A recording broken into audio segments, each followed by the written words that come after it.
बोलो राधे राधे।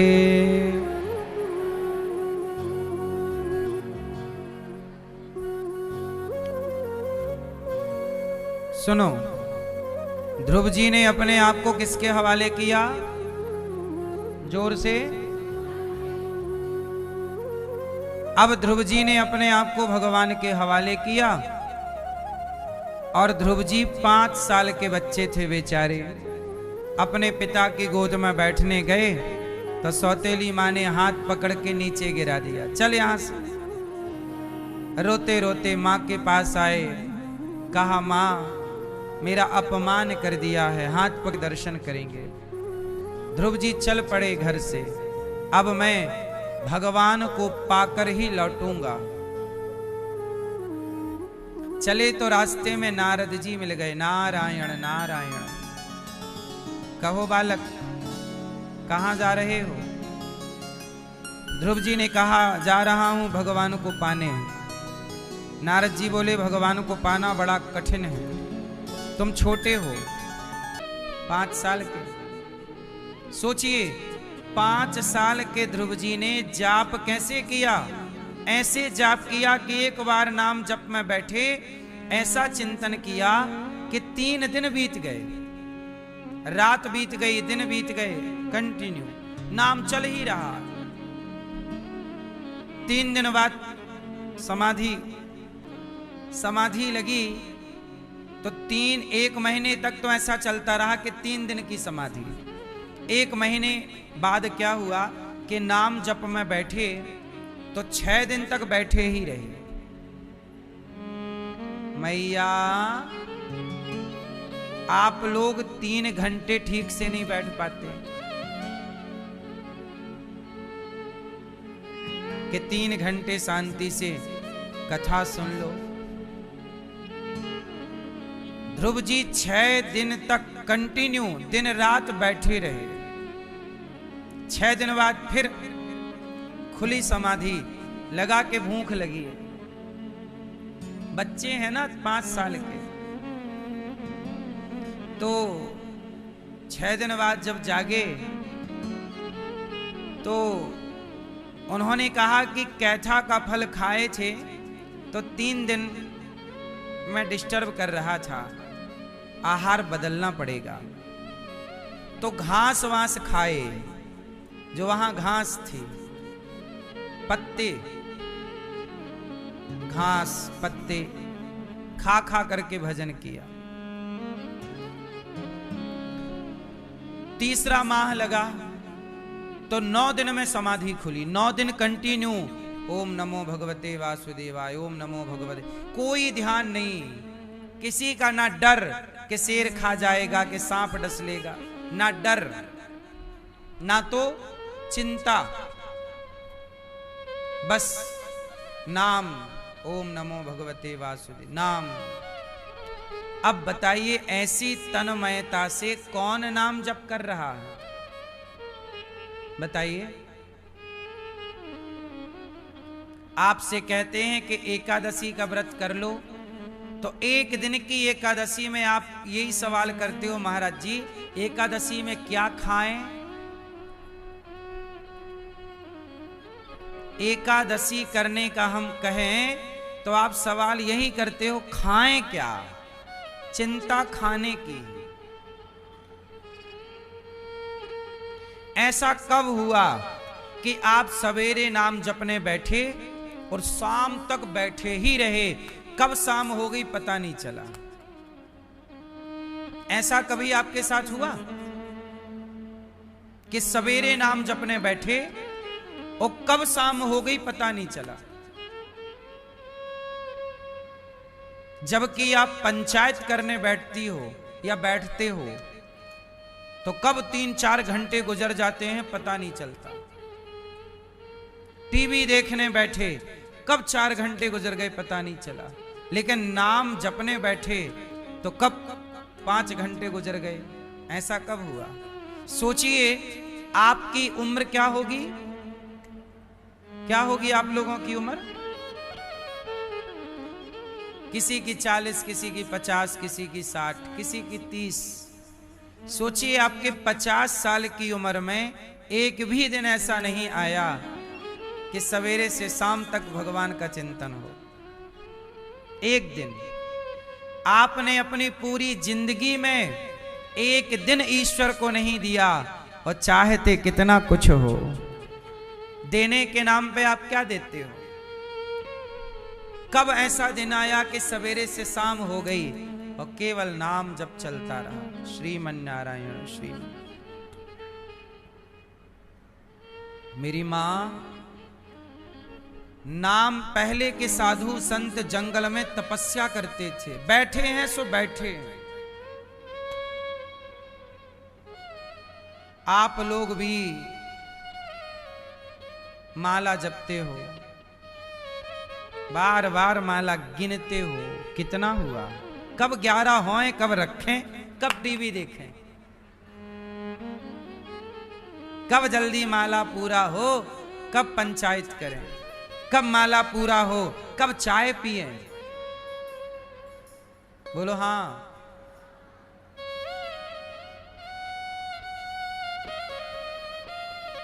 आप लोग ना माला इसलिए जपते हो, आपको डर है।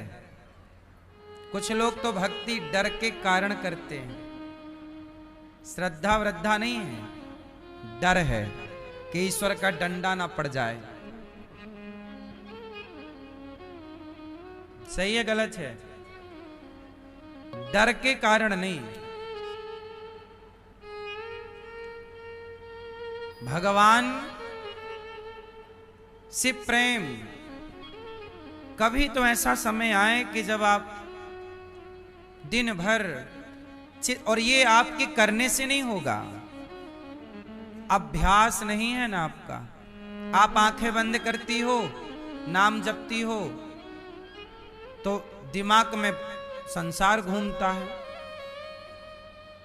पड़ोसन की बातें घूमने लग जाती हैं, जगत घूमता है, उसने ऐसा कहा, उसने ऐसा किया। खाली कहां है खोपड़ी?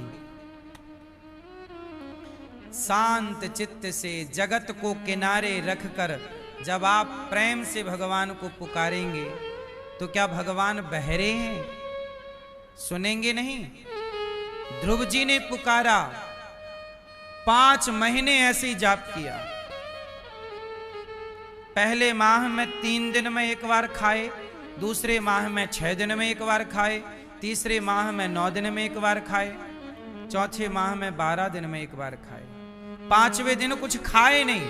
5वें महीने पांव के अंगूठे के बल पर प्राणायाम साध लिया, सांसों को रोक लिया, अभ्यास हो गया ना, और प्राण रोक करके, सांस रोक करके, और जो नाम जप किया, ओम नमो नारायणाय, ओम नमो भगवते वासुदेवाय, ओम नमो जो जाप किया, 5 महीने में देवराज इंद्र की आसन ऐसे ऐसे ऐसे ऐसे हिलने लगी। इंद्र गए, प्रभु ये हमारी आसन काहे हिल रही है, ये भूकंप काहे आ रहा है? भगवान बोले भूकंप नहीं है। इंद्र बोला सांस लेने में दिक्कत हो रही है हमें। क्या हो गया? भगवान बोले कि भक्त की सांस रुकी हुई है। ध्रुव जी ने अपनी सांस रोक करके, प्राणायाम साध करके नाम जप किया है, सांस रोकी है और जाप चल रहा है। तो प्रभु जाओ जल्दी दर्शन दो, इंद्र ने कहा। भगवान बोले ना, ध्रुव जैसे भक्तों को मैं दर्शन देता नहीं हूं, बल्कि ध्रुव जैसे भक्तों का मैं खुद दर्शन करता हूं। मैं जाऊंगा। चल सोचिए, 5 महीने में 5 महीना कंप्लीट हुआ। 6ठे महीने का पहला दिन हुआ कि भगवान प्रकट हो गए, शंख चक्र गदा पद्म लेकर चतुर्भुज रूप में भगवान श्री हरि प्रकट हो गए। और जब प्रकट भये तो सामने भगवान खड़े और ध्रुव जी नेत्र बंद किए हैं। भगवान की छवि भीतर प्रकट है ना उनके। ध्यान भगवान का किया, नारद जी ने ध्यान की विधि समझा दी, तो ध्यान भीतर है, तो आंख खुल नहीं रही है, तो भगवान ने भीतर से ध्यान अपनी छवि गायब कर दी, अंतर्धान कर दिया। और जैसे ही वो छवि गई तो ध्रुव जी तड़प गए, और जैसे ही आंख खुली तो जो छवि अंदर थी वही प्रभु बाहर खड़े नजर आए। ध्रुव जी दौड़ कर गए, प्रभु आप आ गए, चरणों में लेट गए। ध्रुव जी हाथ जोड़ के खड़े हैं, प्रभु को देख रहे, आप कितने सुंदर हैं प्रभु, पर मैं आपकी स्तुति करना चाहता हूं, पर मेरे को कुछ आता नहीं है, पढ़ा लिखा नहीं हूं। 5 साल के हैं ना, कुछ पढ़े नहीं। तब भगवान ने शंख, क्या शंख का स्पर्श ध्रुव जी के गालों में कर दिया से, और शंख का स्पर्श होते ही ध्रुव जी को सारा ज्ञान हो गया। 5 साल के सब कुछ ज्ञान हो गया। और जब ज्ञान हुआ तब ध्रुव जी ने स्तुति की। ध्रुव जी ने कहा,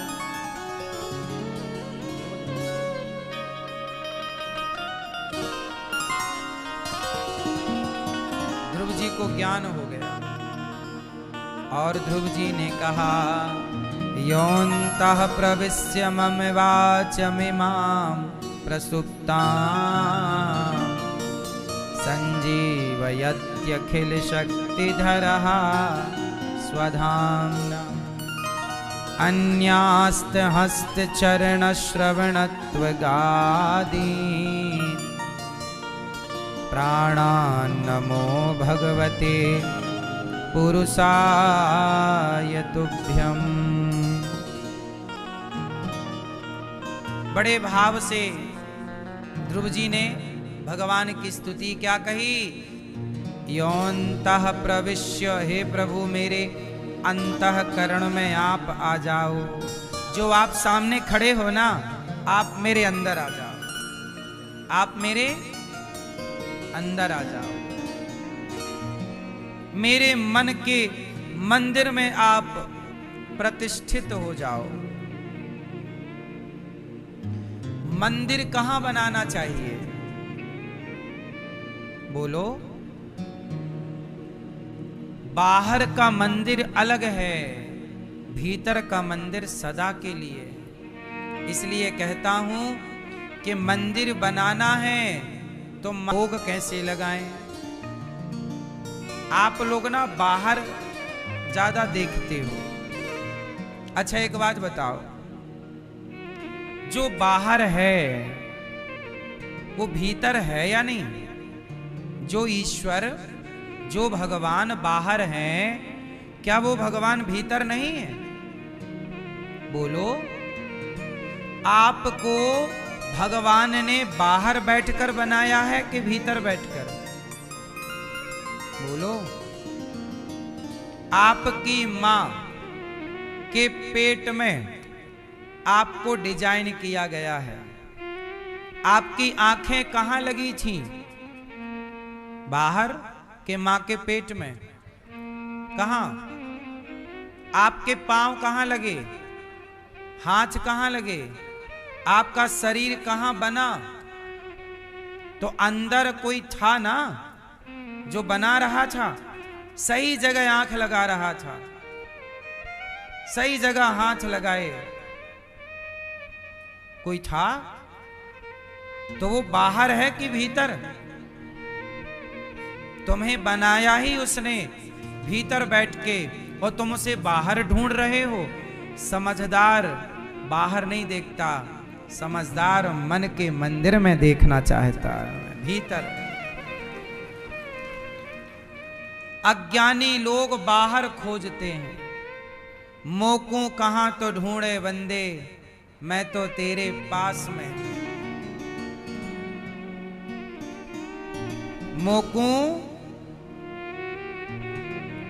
मोकू कहां तो ढूंढे बंदे,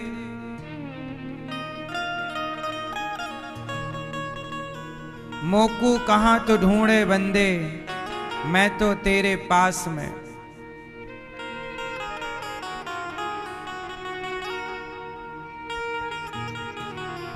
क्या कहते हैं, ना तीरथ में,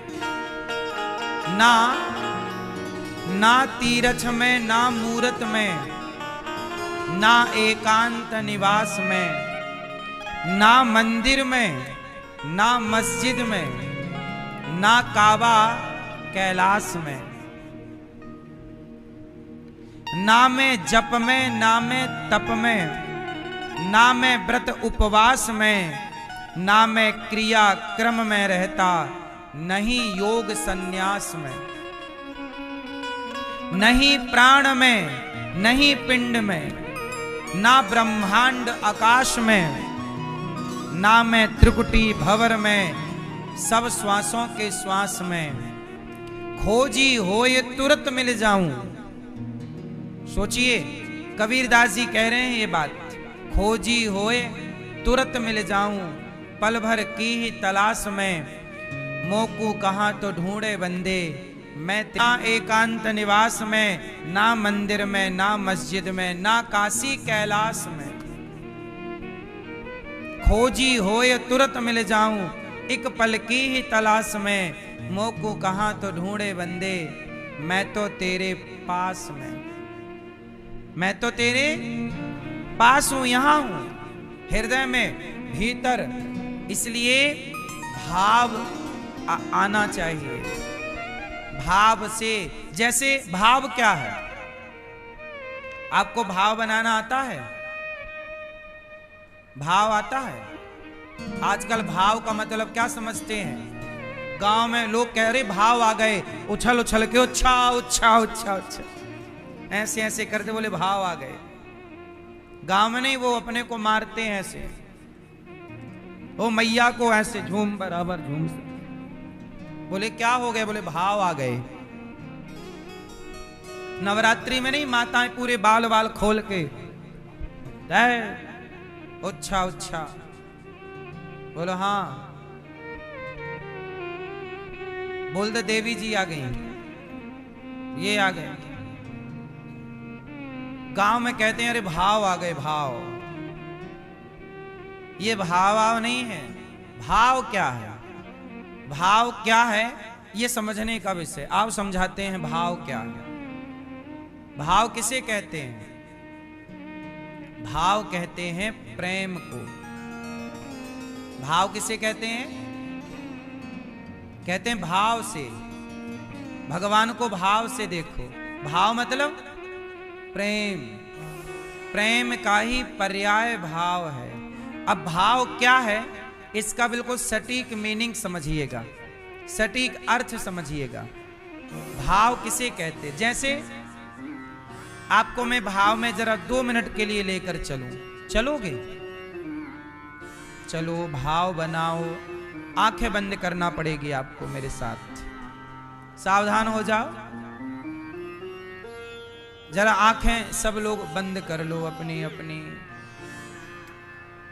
आंखें बंद करो और भाव बनाओ। भाव बनाओ मीन्स इमेजिन करो।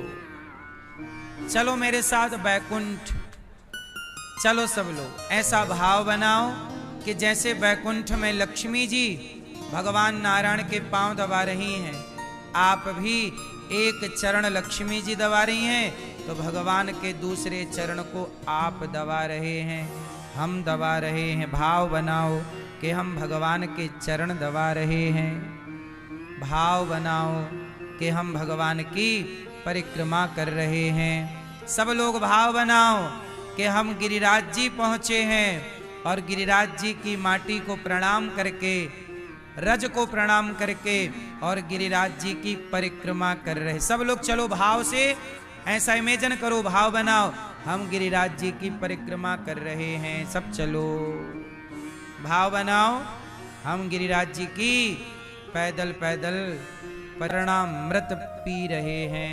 भाव बनाइए, भाव बनाइए कि हम भगवान को बढ़िया बढ़िया लड्डुओं का भोग लगा रहे हैं।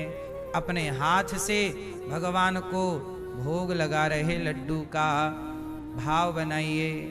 अब प्रार्थना करिए। सामने संतों का दर्शन दरस परस होता है तो भगवान कहां विराजते हैं? एक होता है बहिर्मुखी। कौन होता है? एक होता है बहिर्मुखी और एक होता है अंतर्मुखी। जो बाहर खोज करता है वो बहिर्मुखी है, और जो भीतर खोज करता है वो अंतर्मुखी है। और भगवान ईश्वर परमात्मा ब्रह्म, वह परमात्मा, वह भगवान, वह श्रीमन्नारायण, भगवान बाहर के विषय नहीं है। भगवान कहाँ का सब्जेक्ट है? भगवान भीतर के विषय हैं। इसलिए आपसे बस इतनी प्रार्थना है कि बाहर की खोज कम करके अपने मन को नए मंदिर बनाने से अच्छा है कि अपने मन को ही मंदिर बनाया जाए, इसे सजाया जाए। आजकल मन मंदिर नहीं बन पाता, मन डस्टबिन हो गया है। आजकल मन क्या हो गया है? डस्टबिन हो गया है, कचरा घर। हर गंदी बातें आपके मन में हैं, हर गलत विचार आपके मन में है। इसलिए कहता हूं कि शुद्धि कहां की हो? आज सच बताइए, किसकी शुद्धि करने की आवश्यकता है? किसकी शुद्धि करने की आवश्यकता है? जोर से। मन की शुद्धि करने की आवश्यकता है। नहाए धोए क्या हुआ? जो मन की मैल न जाए। नहाए धोए क्या हुआ? जो मन की मैल न जाए। यदि मन में कपट है, छल है, और भगवान को पूज रहे हो, इसलिए तो स्पष्ट कहा तुलसीदास जी ने, निर्मल मन जन सो मोहि पावा,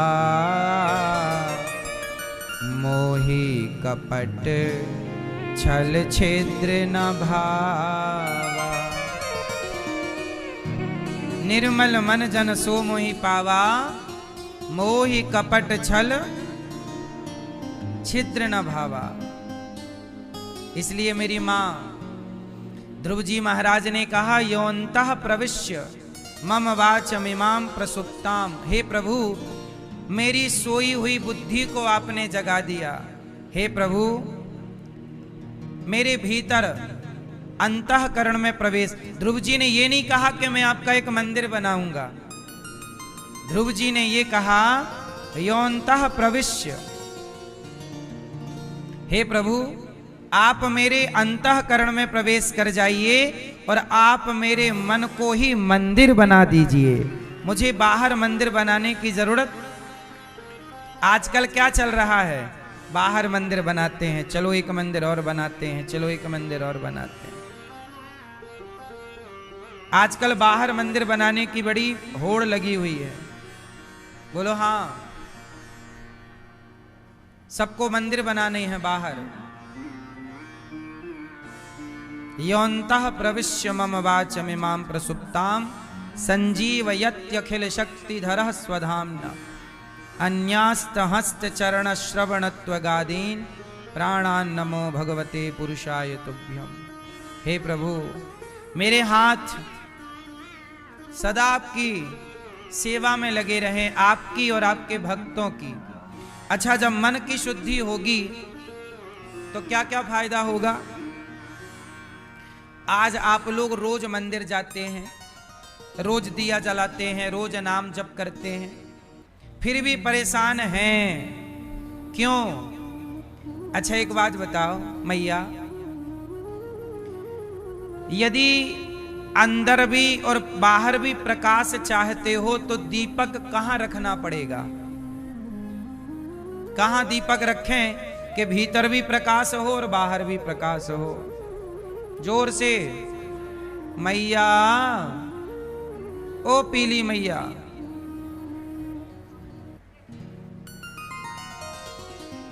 मैया सो रही हैं।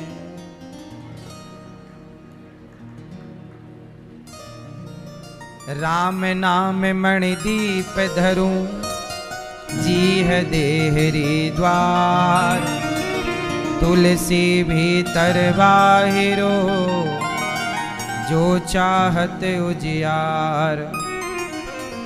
राम नाम मणि दीप धरूं। राम नाम का दीपक कहां रखें?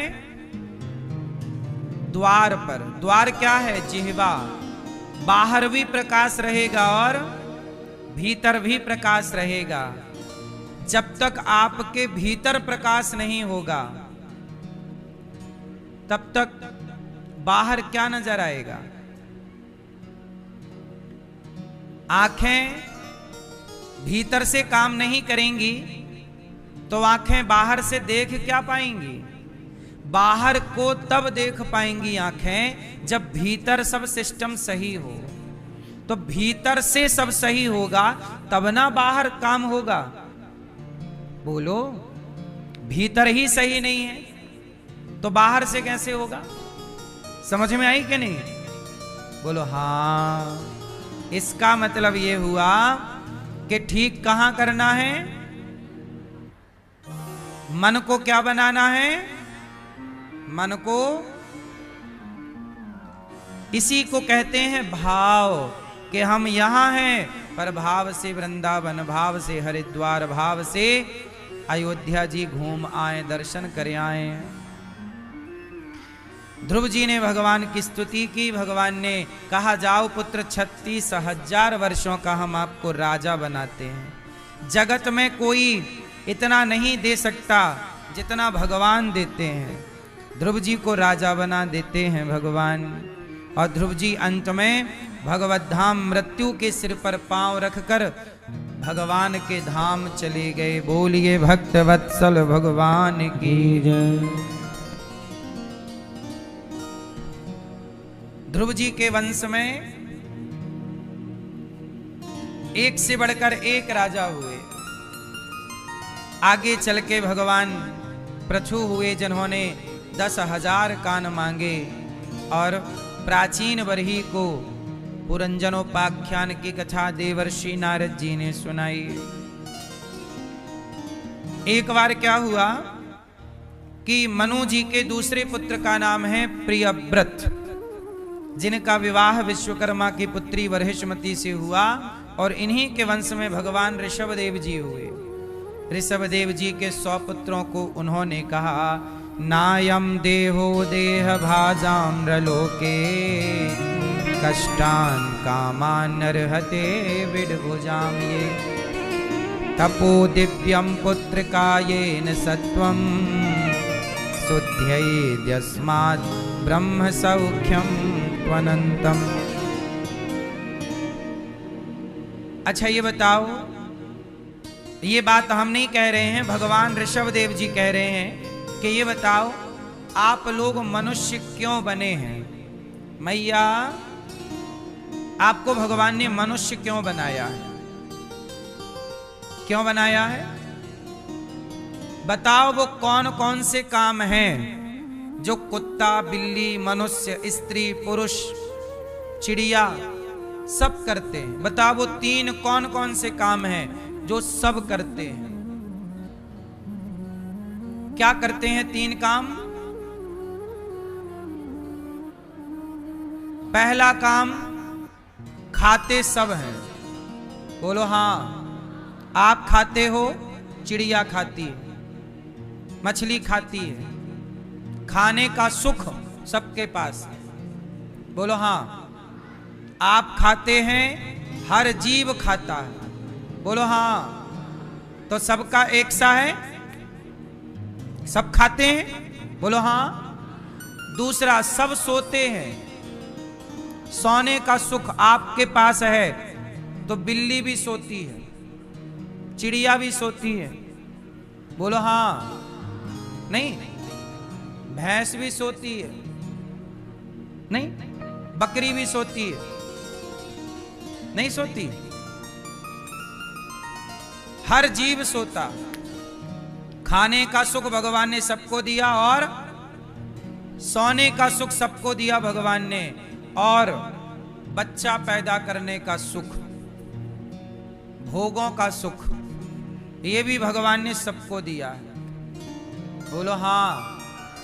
चींटी भी बच्चे पैदा करती है, मछली भी, उड़ने वाला पक्षी भी, हर जीव, बोलो हां कि ना। अब बताओ, तीन सुख सबके पास परमात्मा ने बराबर दिए, लेकिन भगवान ने आपको मनुष्य क्यों बनाया है? आजकल के लोग यही तीन काम करते हैं, खाते हैं और सोते हैं और सांसारिक भोग विलास करते हैं, अपना इलू इलू करते रहते हैं।